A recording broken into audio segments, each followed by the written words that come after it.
नमस्कार दोस्तों, आपका हमारे learning by doing YouTube channel में आपका बहुत बहुत स्वागत है। तो आपको अगर लगता है रीजनिंग से डर, तो भूल जाइए वो अब बातें, क्योंकि अब से हम इस चैनल पे आपको रीजनिंग सिखाएंगे और उसका हर एक टॉपिक एकदम बेसिक लेवल कहे तो ABCD से और बड़े बड़े सेंटेंसेस तक का, मतलब कि बेसिक से एडवांस तक का। मैं हूँ आपके साथ राजेश मिश्रा। अगर आप YouTube पर और हमारे चैनल को आज पहली बार और नए तौर पर देख रहे हैं, तो प्लीज़ आप इस चैनल को सब्सक्राइब कर लीजिए, क्योंकि आपके भविष्य में काफ़ी काम का YouTube चैनल होने वाला है।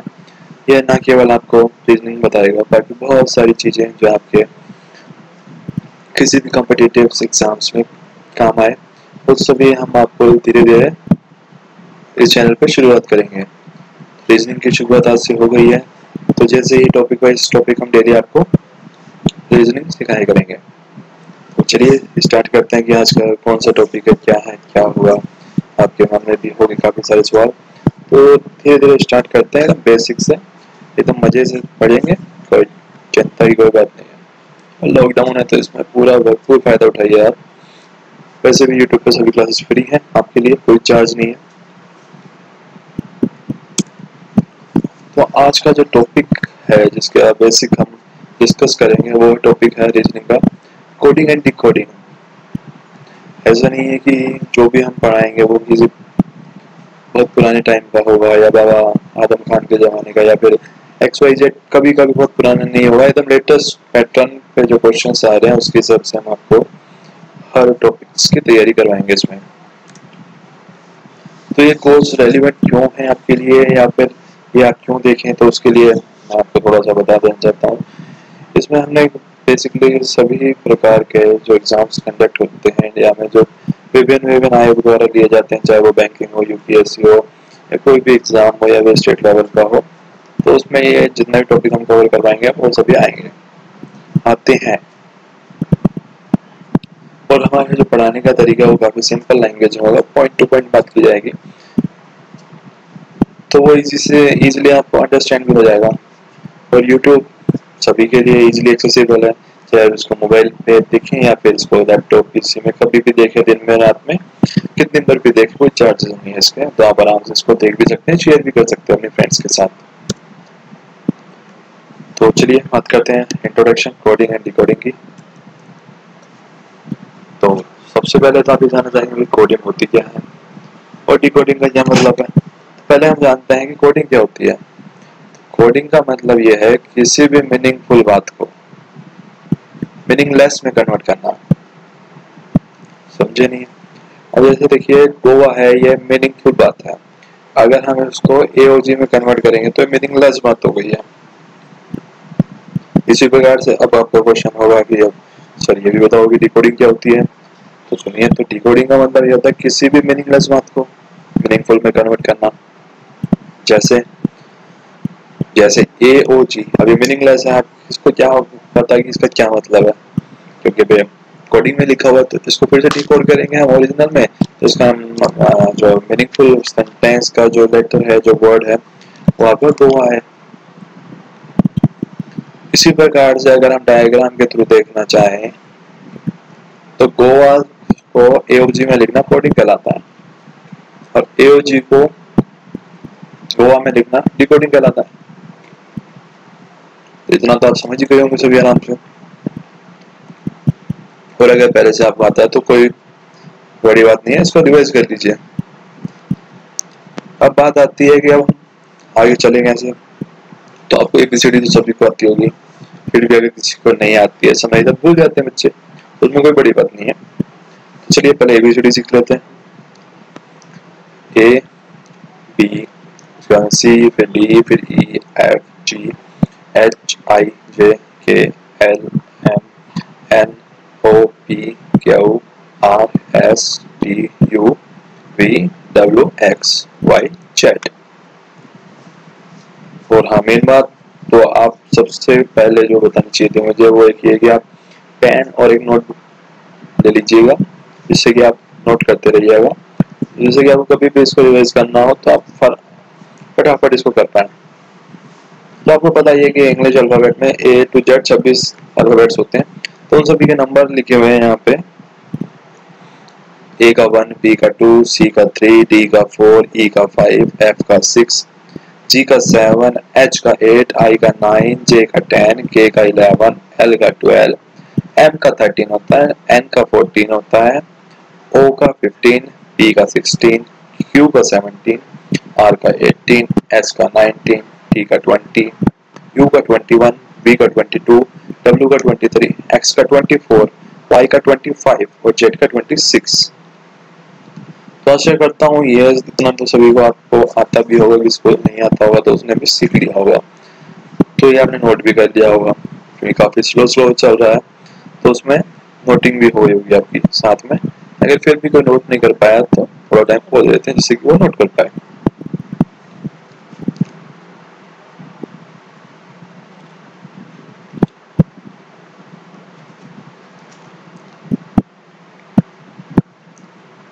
अगर किसी को भी डाउट होगी याद कैसे होंगे तो उसकी टेंशन आप मत लीजिए, वो मेरा काम है आपको याद करवाना। मैं कैसे करवाता हूँ आपको आने वाली क्लासेस में पता चल जाएगा। लेकिन आप, मेरी कंडीशन ये है कि आपको जो भी मेरा टॉपिक स्टार्ट होगा वो स्टार्टिंग से लेके लास्ट तक का देखना है। जब ही आप उस टॉपिक को अच्छे से समझ पाएंगे और उसको अंडरस्टैंड कर पाएंगे, और एग्जाम्स में उसका चाहे कैसे भी क्वेश्चन आ जाए वो आप मिनटों में बना देंगे। जब बच्चे पढ़ रहे होंगे क्वेश्चन वो आप बना के भी तो आगे वाले क्वेश्चन पे पहुंच जाओगे। चलिए आगे चलते हैं। अब reverse position of letter. Reverse position of letter क्या होता है? जैसे हमने ए का 1 पढ़ा था वहां पे और जेड का 26, इसमें उल्टा हो गया। उल्टा कैसे हो गया? जेड का 1 हो गया, वाई का 2 हो गया, एक्स का 3 हो गया, डब्ल्यू का 4 हो गया, बी का 5 हो गया, यू का 6 हो गया, टी का 7 हो गया, एस का 8, आर का 9, क्यू का 10, पी का 11, ओ का 12, एन का 13, एम का 14, एल का 15, के का 16, जे का 17, आई का 18, एच का 19, जी का 20, एफ का 21, ई का 22, डी का 23, सी का 24, बी का 25, ए का 26। ये सभी आप पहले नोट कर लीजिए।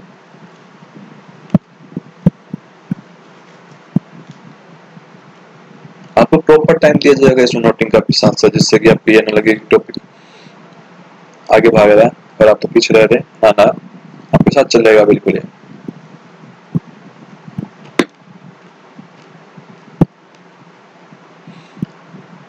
आशा करता हूँ आपने नोट भी कर लिया होगा। अब सबसे बड़ी प्रॉब्लम आ रही होगी आपको कि सर अभी याद कैसे रहेगा, हम याद कैसे करेंगे? सही बात है भाई, याद कैसे करोगे? तो उसी के लिए एक ट्रिक है, 27 minus real position of needed letter. अगर हमें ए का रिवर्स चाहिए, 27 लिया, ए की एक्चुअल पोजीशन क्या होती है? 1 पे होती है ए का, तो वो 1 माइनस कर दिया तो 27 में से 1 गया, 26 आया। तो 26 जो आया इसमें वो ए की रिवर्स पोजीशन हो गई।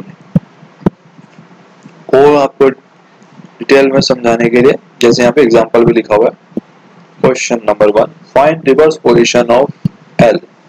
तो एक्चुअल पोजीशन ऑफ एल 12 होता है, तो रिवर्स पोजीशन ऑफ एल क्या होगा? 27 माइनस 12, 15 हो गया।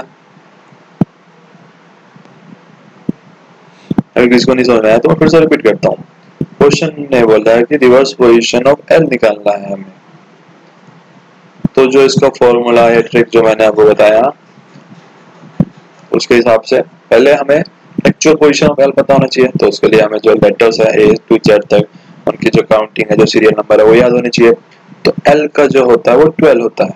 अभी आपको याद नहीं होगा, कोई नहीं, मैं बता रहा हूँ। तो आप देखिए 12 होता है उसका एल का।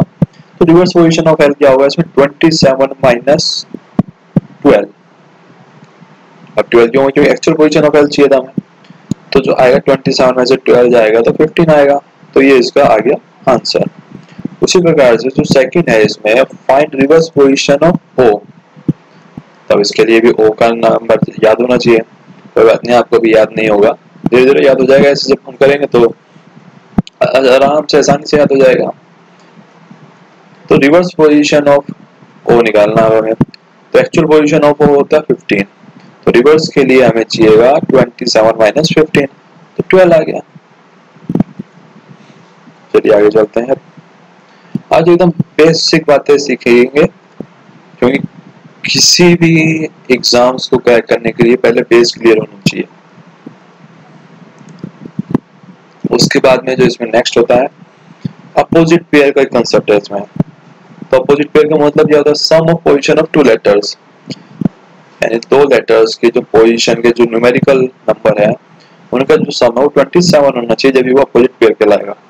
जैसे 1 + 26 27 होता है, 13 14 27 होता है, 10 17 27 होता है। इसी प्रकार से ये 10 पे जिसका नंबर होगा जो 17 पे होगा वो अपोजिट पेयर कहलाएंगे, और जिसका 1 पे होगा और जिसका 26 पे होगा वो भी अपोजिट पेयर कहलाएंगे। तो कुछ एग्जांपल के तौर पे मैंने यहाँ पे लिखे भी हुए हैं।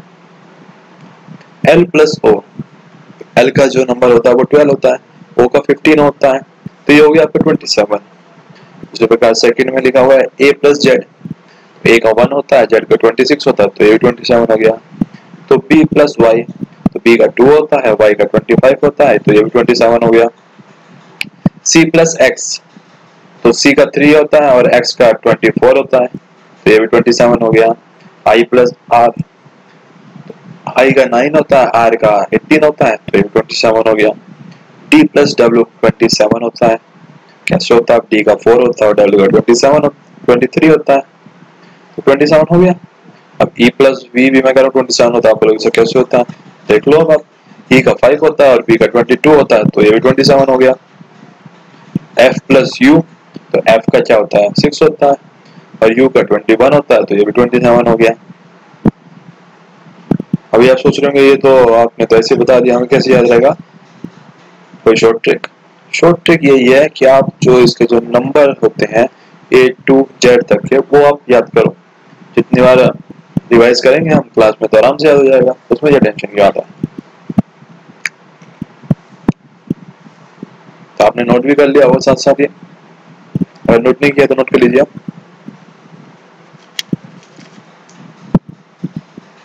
तो चलिए अब आगे चलते हैं।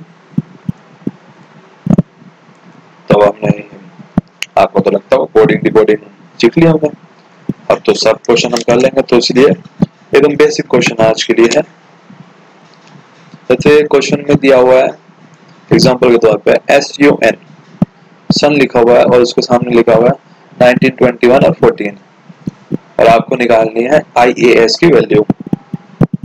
तो अगर आप SUN देखेंगे तो S का जो नंबर होता है वो 19 होता है, U का 21 होता है और N का 14, इसका मतलब सिस्टमेटिक दिया हुआ है पूरा। तो I का नंबर 9 होता है, A का 1 होता है, इतना तो पता ही होगा I का, तो I का 9 होता है और S का क्या होता है 19 होता है। तो जो इसका आंसर आएगा वो 9119 आ जाएगा, यानी 9119 आ जाएगा। अब दूसरे देखते हैं, इसमें लिखा है MAN मैन 14 26 और 13, और निकालना है PO निकालना है। अगर आप बैंक एग्जाम की तैयारी कर रहे हैं तो PO बनेंगे, तो वही निकालना है इसमें भी। तो कैसे निकालेंगे, सबसे पहले हम देखेंगे एक्चुअल पोजीशन M की क्या होती है, तो वो होती है 13, A की क्या होती है 1 होती है और N की क्या होती है 14 होती है एक्चुअल पोजीशन। और दिया हुआ क्या है, M का दिया 14, यानी 13 + 14 27 हो गया। तो इसका मतलब ये तो अपोजिट पेयर वाला केस हो गया। तो अपोजिट पेयर वाला केस हो गया तो A का भी वही हो गया। इसमें मतलब कि हर किसी का जो सम आ रहा है वो 27 आ रहा है। तो उसी प्रकार से PO का देखते हैं, तो PO की P की एक्चुअल पोजीशन होती है 16, O की होती है 15। तो अब जो हमें निकालना है PO का अपोजिट वाला निकालना है, तो 27 में से जब हम 16 माइनस करेंगे तो 11 आएगा। इसी प्रकार से O में 27 में से 15 माइनस करेंगे तो 12 आएगा। तो जो PO का जो आया वो आया 11 और 12, तो आंसर आ गया 11 12। उसी प्रकार से एक एग्जांपल और लेते हैं, MANGO का 50 दिया हुआ है और दिल्ली का 38 दिया हुआ है, तो फाइंड करना वो आएगा। तो सबसे पहले मैंगो का जो M है, A है, N है, G है और O है, इसका जो अल्फाबेटिक का नंबर होता है वो हम नोट कर लेंगे। तो M का 13 हो गया, A का 1 हो गया, N का 14 हो गया और G का 7 हो गया और O का 15 हो गया। तो जब हम इन टोटल पांचों का जब हम सम करेंगे तो वो सम आ रहा है 50। अब वो कैसे आ रहा है देखो, 13 प्लस 1 14 और 14 28, 28 प्लस 7 35, 35 प्लस 15 50 हो गए, तो वहां पे 50 दिया, यानी सम करके आ रहा है। फिर दिल्ली का 38 दिया, तो दिल्ली का डी का 4 हो गया, ई का 5 हो गया, एल का 12, एच का 8 और आई का 9 हो गया। तो 4 जमा 5 9 हो गया, 9 प्लस 12 21 हो गया, 21 प्लस 8 कितने होते हैं 29 हो गया, 29 प्लस 9 तो 38 हो गया। यहाँ तक समझ में आ गया होगा आपको। अब इसमें कहा गया है कि वो आगे निकालना है, तो जी ओ ए, तो जी का क्या होता है 7 होता है, ओ का 15 होता है, ए का 1 होता है, तो ये आ गया 23। जब हम तीनों को सम करेंगे तो कैसे देखो, जैसे 7 प्लस 15 22 प्लस 1 23 हो गया, तो गोवा का आंसर आ गया 23। तो उम्मीद है आपको आज की क्लास का जो बेसिक कंसेप्ट है, जो एकदम बेसिक इंट्रोडक्शन होता है, मतलब ए समझ में आ गया होगा, कोडिंग और डिकोडिंग क्या कैसे होती है, क्या होता है, थोड़ा वो आपको एकदम ब्रीफिंग मिल गई होगी।